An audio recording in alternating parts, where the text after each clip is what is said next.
വ്യാപാര രംഗത്ത് 61 വർഷത്തെ പ്രവർത്തന പാരമ്പര്യവും ജനഹൃദയങ്ങളിൽ വിശ്വാസ്യതയും പിടിച്ചുപറ്റിയ ജനതാ ഗ്രൂപ്പിന്റെ പുതിയ home appliances Janatha happy home Vadakkanchery ചാലിപ്പാടത്തുള്ള ലൂവീസ് ടവറിൽ പ്രവർത്തനം ആരംഭിച്ചു. 3 നിലകളിലായി വിശാലമായ ഹോം അപ്ലയൻസസ് ശേഖരം. ഓരോ 2000 രൂപയുടെ പർച്ചേസിനും ഒരു അപ്പച്ചട്ടി സൗജന്യം. കൂടാതെ നിരവധി ഓഫറുകൾ.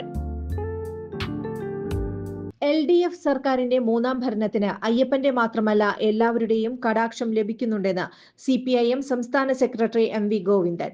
ആഗോള അയ്യപ്പ സംഗമത്തിന് NSS പിന്തുണ നൽകിയതിന് പിന്നാലെയാണ് ഗോവിന്ദന്റെ പ്രതികരണം. 3ാം ടേമിലേക്കുള്ള യാത്രയിൽ കേരളത്തിന്റെ വിവിധ ഭാഗങ്ങളിൽ നിന്നും നല്ല പിന്തുണ ലഭിക്കുന്നുണ്ട്. 2ാം ഭരണം തന്നെ ചരിത്രത്തിൽ ആദ്യമാണ്. 3ാം ഭരണം എന്നത് പുതിയ അധ്യായമായിരിക്കും. അയ്യപ്പന്റെ മാത്രമല്ല എല്ലാവരുടെയും കടാക്ഷം ലഭിക്കുന്നുണ്ടെന്നായിരുന്നു വാർത്താ സമ്മേളനത്തിൽ MV ഗോവിന്ദന്റെ പ്രതികരണം. എല്ലാ വിശ്വാസികളുടെയും അയ്യപ്പ സംഗമത്തിലേക്ക് ക്ഷണിക്കുകയും എന്നാൽ വർഗീയവാദികളെ ക്ഷണിക്കില്ലെന്നും വർഗീയവാദികൾക്കെതിരായ പോരാട്ടത്തിൽ നല്ല പങ്കുവഹിക്കേണ്ടവരാണ് വിശ്വാസികളെന്നും ഗോവിന്ദൻ പറഞ്ഞിരുന്നു. അതേസമയം സംഗമത്തിനെതിരെ BJP വിമർശനം ഉന്നയിച്ചതിനെ കുറിച്ചുള്ള ചോദ്യത്തിന് ക്ഷണിച്ചാൽ പങ്കെടുക്കുമെന്ന് BJPയുടെ സംസ്ഥാന പ്രസിഡന്റ് രാജീവ് ചന്ദ്രശേഖർ പറഞ്ഞിട്ടുണ്ടെന്നും MV ഗോവിന്ദൻ മറുപടി നൽകി.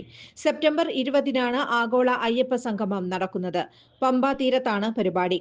ദക്ഷിണേന്ത്യയിൽ സംഘടിപ്പിക്കുന്ന ഏറ്റവും വലിയ ഭക്തജന സംഗമമാണ് ആഗോള അയ്യപ്പ സംഗമം. മുഖ്യമന്ത്രി പിണറായി വിജയനാണ് ഉദ്ഘാടകൻ.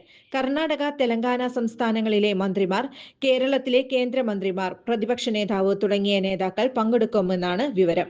അയ്യപ്പ സംഗമം വോട്ട് ബാങ്ക് ലക്ഷ്യമിട്ടുള്ളതാണെന്നും തെരഞ്ഞെടുപ്പിന് മാസങ്ങൾക്ക് മുമ്പ് സംഗമം സംഘടിപ്പിക്കുന്നത് രാഷ്ട്രീയ നാടകമാണെന്നുമാണ് രാജീവ് ചന്ദ്രശേഖറിന്റെ വിമർശനം. തെരഞ്ഞെടുപ്പിന് 4 മാസം മുമ്പ് ഇത് സംഘടിപ്പിക്കുന്നത് രാഷ്ട്രീയ നാടകമാണ്. 10 കൊല്ലം ഈ ഭക്തർക്ക് ഒരു അടിസ്ഥാന സൗകര്യം പോലും ചെയ്തു നൽകാത്ത ദേവസ്വം അയ്യപ്പ സംഗമം നടത്തുകയാണെങ്കിൽ നടത്തട്ടെ. ഹിന്ദു വൈറസ് ആണെന്നും തുടച്ചു നീക്കണമെന്നും പറഞ്ഞ സ്റ്റാലിനും അയ്യപ്പ ഭക്തന്മാരെ ദ്രോഹിച്ച മുഖ്യമന്ത്രി പിണറായി വിജയനും അവിടെ പോകാൻ പാടില്ല. അത് അപമാനമാണ് എന്നാണ് രാജീവ് ചന്ദ്രശേഖർ പറഞ്ഞത്. കൂടുതൽ വാർത്തകൾക്ക് ഞങ്ങളുടെ ചാനൽ സബ്സ്ക്രൈബ് ചെയ്യുക. ഫേസ്ബുക്ക് ഫോളോ അപ്പ് ചെയ്യുക. വാർത്തകൾ വേഗത്തിലറിയാൻ എനി ടൈം ന്യൂസ്.